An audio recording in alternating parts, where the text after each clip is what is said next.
आप देख रहे हैं खबर दर खबर, जो सबके लिए खबर, सबको दे खबर। कोरोना अपडेट से पहले आज की पहली खबर यह है कि कहने और सुनने में अटपटा तो जरूर लगता है, लेकिन कोरोना वायरस ने सरकारी तौर पर सबको सर्वधर्म समभाव के एक प्लेटफार्म पर ला पटका है, क्योंकि कोरोना के चलते सभी धर्मों के सभी सार्वजनिक कार्यक्रमों पर रोक लगा दी गई है। वजह, सामाजिक दूरी का पालन करते हुए ज्यादा लोग एक जगह इकट्ठा नहीं हो सकते, जिसके चलते अगस्त माह में पड़ने वाला हिंदू समुदाय का गणेश उत्सव और मुस्लिम समुदाय की बकरीद दोनों त्योहार रंगहीन और बेरौनक हो गए हैं। जबकि हमेशा गणेश उत्सव की मूर्ति आदि बनाने की तैयारी जहां 1-2 माह पहले से ही शुरू हो जाती थी, वहीं बकरीद के लिए भी कुर्बानी के जानवरों आदि की खरीदारी 2-3 सप्ताह पहले से ही शुरू हो जाती थी। लेकिन कोविड के चलते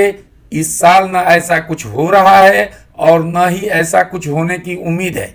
क्योंकि कोविड 2019 के प्रचलित नियमों के मुताबिक राज्य सरकार ने जहां सार्वजनिक गणेश उत्सव पर पाबंदी लगाते हुए महाआरती और विसर्जन आदि भीड़ भाड़ वाले कार्यक्रमों को प्रतिबंधित कर रखा है, उसी तरह बकरीद के लिए भी सार्वजनिक तौर पर मस्जिद और ईदगाह में बकरीद की सामूहिक नमाज की अदायगी पर रोक लगाते हुए उसे परंपरागत ढंग से मनाने पर मनाही हो गई है। प्रशासन द्वारा भीड़ भाड़ से बचते हुए अपने अपने घरों में ही नमाज अदा करने सहित बड़े जानवरों की कुर्बानी के बजाय केवल बकरे की कुर्बानी अथवा प्रतीकात्मक रूप से कुर्बानी की सलाह दी गई है। इसी तरह गणेश उत्सव के लिए भी यथासंभव 2-2.5 फीट की ही गणेश प्रतिमा सहित 1.5 दिन की गणपति पर ही जोर देते हुए भीड़ भाड़ टालकर सादगी से पूजा अर्चना की सलाह दी गई है। यहाँ तक कि गणेश मूर्तियों को विसर्जन घाट तक ले जाकर सरकारी वाहनों के जरिए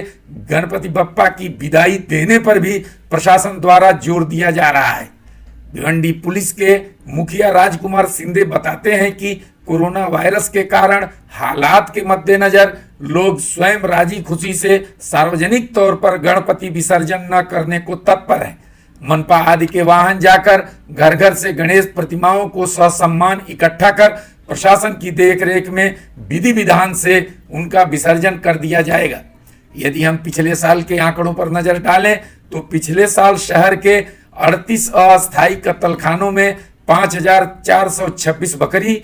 और भेड़ तथा 586 पाड़ा आदि बड़े जानवरों सहित कुल 6,012 जानवरों की कुर्बानी दी गई थी। इसी तरह शहर की 151 मस्जिदों और एक ईदगाह में करीब 2.5 लाख पुरुषों और 350 स्त्रियों ने बकरीद की नमाज अदा किया था तथा भिवंडी ग्रामीण की 34 मस्जिदों, 5 मदरसा और एक निजी जगह में लगभग 8,500 लोगों ने बकरीद की पारंपरिक नमाज अदा की थी। इसी तरह इस साल 5, 7 और 10 दिन की गणेश मूर्तियां स्थापित न होकर ज्यादातर 1.5 दिन की ही गणपति स्थापित की जाएगी, जबकि पिछले साल शहर में 10,358 घरेलू और 161 सार्वजनिक गणेश मूर्ति बिठाई गई थी, जिनका विसर्जन मनपा द्वारा निर्धारित शहर के लगभग 4 विसर्जन घाटों पर हुआ था। अब हम आगे बढ़ते हैं कोरोना अपडेट की ओर, जहां आज शनिवार को भिवंडी शहर में कोरोना से कोई मौत नहीं हुई है। मौत तो कल भी किसी की नहीं हुई थी, लेकिन मनपा सहित प्रांत कार्यालय से भूलवश शहर की मौत की संख्या 8 बता दी गई थी, जबकि शहर में कल किसी की मौत हुई ही नहीं थी। बताया जाता है कि मनपा का कोरोना का बुलेटिन बनाने वाले ने टेंशन में 0 की जगह पर 8 मेंशन कर दिया था। वैसे भी 0 को नीचे ऊपर रखने से अंग्रेजी का 8 ही बन जाता है। बहरकैफ गनीमत की बात यह है कि कल और आज कोरोना से जहां शहर में 1 की भी मौत नहीं हुई है, वहीं ग्रामीण में 2 की मौत हुई है। जबकि शहर में आज 33 नए मरीज मिले हैं, वहीं आज 59 लोग ठीक भी हुए हैं। इसी तरह ग्रामीण में भी आज 56 नए मरीज मिले हैं। इस तरह शहर में कुल मरीजों की संख्या 3,417 और ग्रामीण में 2,744 सहित भिवंडी इलाके में अब कुल कोरोना के मरीजों की संख्या बढ़कर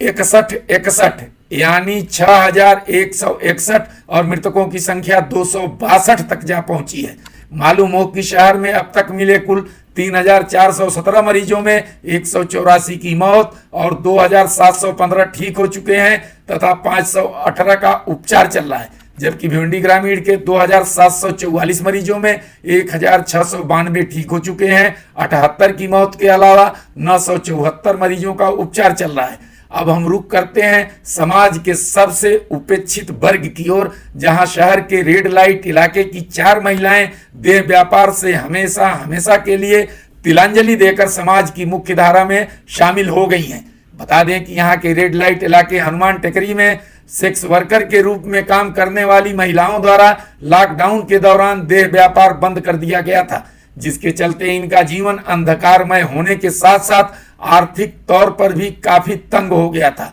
क्योंकि इनके समक्ष एक तरफ भूखमरी तो दूसरी तरफ महामारी का भी डर था। इसी दौरान श्रमजीवी संगठन के माध्यम से श्री साईं सेवा संस्था की अध्यक्ष डॉक्टर स्वाति खान ने इन महिलाओं को आत्मनिर्भर बनाने का संकल्प लिया। हाँ, ये आत्मनिर्भरता वाला कंसेप्ट प्रधानमंत्री नरेंद्र मोदी से पहले का है। बहरहाल डॉक्टर स्वाति ने इन सेक्स वर्करों को घरेलू रोजगार से जोड़कर उन्हें स्वावलंबी बनाया, जिसके कारण 4 महिलाएं वेश्यावृत्ति का धंधा छोड़कर समाज की मुख्य धारा में वापस आ गई हैं। मालूम हो कि तालाबंदी के दौरान मजदूरों और बेसहारा लोगों के साथ साथ सबसे ज्यादा प्रभावित यहाँ के रेड लाइट इलाके हनुमान टेकरी की देह व्यवसाय कराने वाली महिलाएं हुई हैं। तालाबंदी लागू होते ही यहाँ की लगभग 260 घरों में रहकर देह व्यापार कराने वाली लगभग 565 महिलाओं ने जन स्वास्थ्य की सुरक्षा के मद्देनजर यह शपथ लिया था कि जब तक कोरोना वायरस पूरी तरह समाप्त नहीं हो जाएगा तब तक वह देह व्यापार नहीं करेंगी। इसके बाद डॉक्टर स्वाति खान ने इन महिलाओं को 3 महीने का राशन आदि विभिन्न सामाजिक संस्थाओं के माध्यम से उपलब्ध करवाने सहित इन्हें स्वावलंबी बनाने के लिए 25 महिलाओं को घरेलू व्यवसाय, अगरबत्ती पैकिंग व अन्य सजावटी सामान आदि बनाने के काम का प्रशिक्षण देकर देश के प्रधानमंत्री जी से पहले उन्हें आत्मनिर्भरता का पाठ पढ़ाया। इस तरह जैसे जैसे इस काम से पैसे मिलने शुरू हुए, बदनाम बस्ती में रहने वाली 4 महिलाओं ने वेश्यावृत्ति छोड़कर आम महिलाओं की तरह जीवन जीने का फैसला लिया। वेश्यावृत्ति का व्यवसाय छोड़ने के बाद उक्त 4 महिलाओं को रहने के लिए डॉक्टर स्वाति खान ने किराए का घर भी उपलब्ध करवाया तथा उन घरों का नाम मलयालम भाषा में चीची हाउस यानी बहन का घर रखा गया। इसी तरह चीची हाउस की चाबी भिवंडी शहर पुलिस स्टेशन के वरिष्ठ पुलिस निरीक्षक सुभाष कोकाटे द्वारा उक्त 4 महिलाओं को सौंपा गया। 14 साल से इस व्यवसाय से जुड़ी एक 30 वर्षीय महिला ने रोते हुए कहा कि अब हम सब ने दृढ़ निश्चय कर लिया है कि भविष्य में चाहे किसी प्रकार की कोई भी परेशानी झेलनी पड़े, लेकिन इस नरक भरी दुनिया में हम कभी वापस नहीं लौटेंगे। खबर दर खबर की न्यूज़ पसंद आने पर हमारे चैनल को सब्सक्राइब करें और न्यू अपडेट्स के लिए बेल आइकन दबा दीजिए।